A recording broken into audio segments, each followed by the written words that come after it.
হে বাংলার যুবকেরা, তোমরা আবার ঘুরে দাঁড়াও। এই দেশের মধ্যে আরেকটা যুদ্ধ হওয়ার সম্ভাবনা রয়েছে। ওই যুদ্ধের সময় তোমাদের প্রাণ বাজি যদি দিতে হয়, তোমাদেরকে যদি শাহাদাতের কাফন মাথায় দিয়ে রাজপথে নামতে হয়, তারপরেও বেঈমানের সাথে হাত মিলাইবা না। এই কোরআনের বিধানকে বাংলার জমিনে অনুন্নত করার জন্য, সমুন্নত করার জন্য যদি জীবন দিতে হয়, শাহাদাত বরণ করতে হয়, তারপরেও এই মুসলমান বেঈমানের সাথে আপোষ হতে পারে না। ঠিক কি না জোরে বলো। স্কুল কলেজের যুবক ভাইয়েরা, আমার এই দেশকে যেহেতু দ্বিতীয়বার স্বাধীন করেছে, এই স্বাধীন দেশের ভিতরে দ্বিতীয়বার আমরা এমন কোনো স্বৈরাচার দেখতে চাই না। দ্বিতীয়বার কোনো ঘুষখোর, কোনো সুদখোর, ইমাম সাহেবের সাথে খারাপ ব্যবহার করেনেওয়ালা মসজিদের কমিটি, এইরকম কোনো বেয়াদব যেখানে মাথা চাড়া দিয়ে উঠবে, সেখানে তৌহিদি জনতা আল্লাহু আকবারের স্লোগান দিয়ে ওই বেঈমানটাকে এই স্বাধীন দেশ থেকে তাকে বিদায় করতে হবে। ঠিক কিনা জোরে বলো। আমার নবীও হক কথা বলে মক্কায় থাকতে পারে না। ঠিক কিনা জোরে বলেন। আমি সেখান থেকে হিজরত করেছি, আর এই প্রতিজ্ঞা করেছিলাম, যদি আল্লাহ কখনো মাঠে ময়দানে কথা বলার জন্য আমি অধমকে কবুল করে, তো যেখানেই যাই হক কথাগুলো বলবো। মামুনুল হক সাহেব যেরকম বলেছিলেন, জেলখানায় বেঈমানরা তাকে বারবার প্রস্তাব দিয়েছে, আপনি হক থেকে দূরে যান, আপনার সমস্ত চেয়ারগুলো আমরা খালি করে দেব। ঠিক কিনা জোরে বলেন। একটা বারের জন্য প্রস্তাব গ্রহণ করে নাই মুসলমান। আমিও সেই শপথ গ্রহণ করেছি, বাংলার যেখানেই থাকি না কেন কোনো বেঈমানের সাথে আপোষ নাই। বেঈমানকে এই জমিন থেকে চিরবিদায় করতে যা দরকার, এই এলাকার তৌহিদি গাজীপুরের মুসলমান সহ আমরা আবার তৈরি হব। এই দেশকে প্রয়োজনে রক্ত দিয়ে আবার স্বাধীন করব, তারপরও বেঈমানের সাথে মুসলমান আপোষ করবে না। ঠিক কিনা জোরে বলো। এই কোরআনকে আমাদের এখন পার্লামেন্টে নিতে হবে, যে কোনো মূল্যেই হোক না কেন।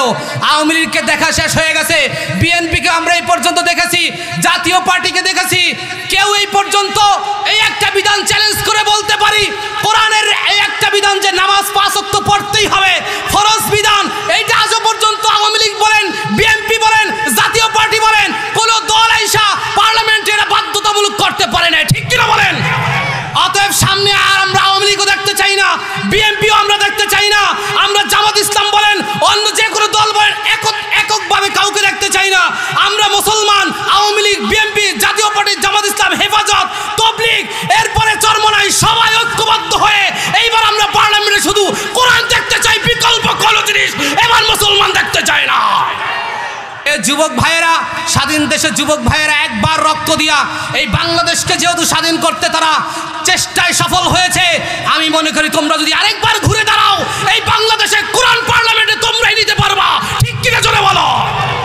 মামুনুল হক সাহেবের দিকে তাকায় দেখো, বেঈমানের দল তার বিরুদ্ধে লাগছে এবং শেষ পর্যন্ত তারে মহিলা দিয়া আটক করায়া তাকে জেল জরিমানা সব করাইলো। এরপরেও মামুনুল হক সাহেব সবক দিলেন, হে বাংলার যুবকেরা, তোমরা আবার ঘুরে দাঁড়াও। এই দেশের মধ্যে আরেকটা যুদ্ধ হওয়ার সম্ভাবনা রয়েছে। ওই যুদ্ধের সময় তোমাদের প্রাণ বাজি যদি দিতে হয়, তোমাদেরকে যদি শাহাদাতের কাফন মাথায় দিয়ে রাজপথে নামতে হয়, তারপরেও বেঈমানের সাথে হাত মিলাইবা না। এই কোরআনের বিধানকে বাংলার জমিনে অনুন্নত করার জন্য, সমুন্নত করার জন্য যদি জীবন দিতে হয়, শাহাদাত বরণ করতে হয়, তারপরেও এই মুসলমান বেঈমানের সাথে আপোষ হতে পারে না।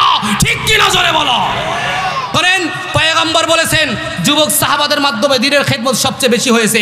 বর্তমান সময়েও এই এলাকায় গাজীপুরের আমার যুবক ভাইয়েরা যে কোরআনের একটা খেদমতের আঞ্জাম দিয়েছেন, এই জায়গায় তো গানের কনসার্ট করতে পারতো। ঠিক কিনা জোরে বলেন।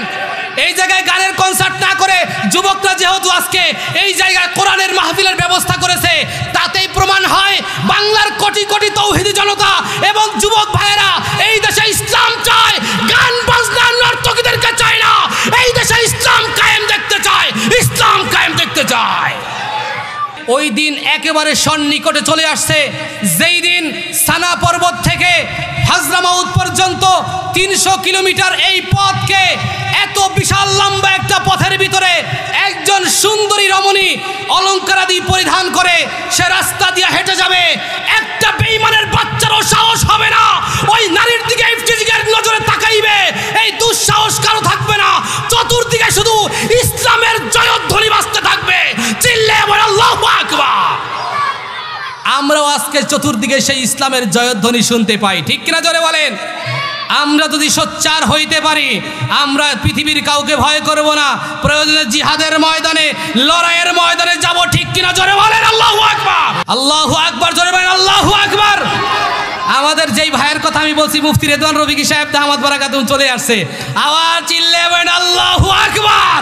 বলছিলাম হিজবুত তাওহীদের বিরুদ্ধে বলিষ্ঠ ভাষায় যেই ভাই আমার এই পর্যন্ত কোনো দ্বিধা কোনো ভয়কে জীবনে পরোয়া করে নাই, যেই ভাই আজকে এত কঠিন হুঙ্কার দিয়ে বাংলার জমিনের যুবকদের রক্তকে আবার টকবগে করে জাগিয়ে দিয়েছে, সেই ভাই আমাদের মাঝে উপস্থিত, চিল্লে বলেন আল্লাহু আকবার।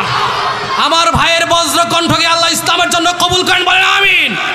যদি কখনো আমাদের জিহাদের ময়দানে যাইতে হয়, সবাই রাজি আছি তো ইনশাআল্লাহ? জিহাদের ওই ময়দানেতে যেতে তোমাকে হবে, প্রয়োজনে সব রক্তটুকু জমিনেই ঢেলে দেবে, ঠিক কিনা বলো? হবে, মানিবে না পরাজয়, বিপ্লব মানে জীবন দেয়া, বসে থাকা নয়, সে কোনো দিন আসবে না রে, করো যদি ভয়, ঠিক কিনা? কোথা থেকে কোন ভিনদেশি শকুন আমার দেশে এসে সেবার নামে বসলো জুড়ে মির্জাফরের ভেসে, ঠিক কিনা বলো? ওদের করতে নাস্তানাবুদ হতে হবে নির্ভয়, ওদের করতে নাস্তানাবুদ হতে হবে নির্ভয়, বিপ্লব মানে জীবন দেয়া, বসে থাকা নয়, সে কোনো দিন আসবে না রে, করো যদি ভয়, ঠিক কিনা জোরে বলেন? আর বসে থাকার সময় নাই মেরে ভাই, আমরা সবাই এখন সোচ্চার থাকতে হবে। ঈমানি শক্তিকে সব সময় যখন তখন যদি ওলামায়ে কিরাম আমাদেরকে ডাক দেয়, আমরা কোরআনের জন্য রাজপথে যাইতে সবাই তৈরি আছি তো ইনশাআল্লাহ? দুইখানা হাত আল্লাহকে দেখায় দেন, আল্লাহু আকবার। আমরা এই আল কোরআনের সৈনিক, এতে তো কোনো সন্দেহ নাই, আছে? কথা বলেন, কোনো সন্দেহ আছে? আমাদের পাওয়ার শুধু একটাই, কোরআন, ঠিক কিনা জোরে বলেন? দেখেন না আজকে আমেরিকায় সব ঘর পুরে ছাই হয়ে গেছে, খবরে দেখলাম একটা ঘর, মুসলমানের একটা ঘর পড়ে নাই, সেই ঘরের মধ্যে আল্লাহর কোরআন ছিল, সুবহানাল্লাহ পড়বেন না? এগুলা করে কে? জোরে বলেন, কে করে? আমরা সেই আল কোরআনের সৈনিক হয়ে কবরে যাইতে রাজি আছি সবাই। আল কোরআনের সৈনিক আমি, নেই কো পরাজয়, এক আল্লাহর গোলাম আমি, এই তো পরিচয়, ঠিক কিনা বলো? আল কোরআনের সৈনিক আমি, নেই কো পরাজয়, এক আল্লাহর গোলাম আমি, এই তো পরিচয়। এই পৃথিবীর সবই নকল, এই পৃথিবীর সবই নকল, আসল কিছু নয়, এক আল্লাহর গোলাম আমি, এই তো পরিচয়, ঠিক কিনা বলো? কোরআন হাদিস শাসনতন্ত্র, রাসূল আমার নেতা, উৎসাহ মোর চির অম্লান, ইতিহাস বীর গাথা, ঠিক কিনা বলো? কোরআন হাদিস শাসনতন্ত্র, রাসূল আমার নেতা, উৎসাহ মোর চির অম্লান, ইতিহাস বীর গাথা। এই দিলের মাঝে আল্লাহ ছাড়া, এই দিলের মাঝে আল্লাহ ছাড়া নেই তো কারো ভয়, এক আল্লাহর গোলাম আমি, এই তো পরিচয়, ঠিক কিনা বলে যুবকরা? আমাদের দিলের মাঝে একজনের ভয়, তিনি কে? আল্লাহ আমাদের সবাইকে আল্লাহর ভয় নিয়ে কবরে যাওয়ার তৌফিক দান করেন, বলেন আমিন।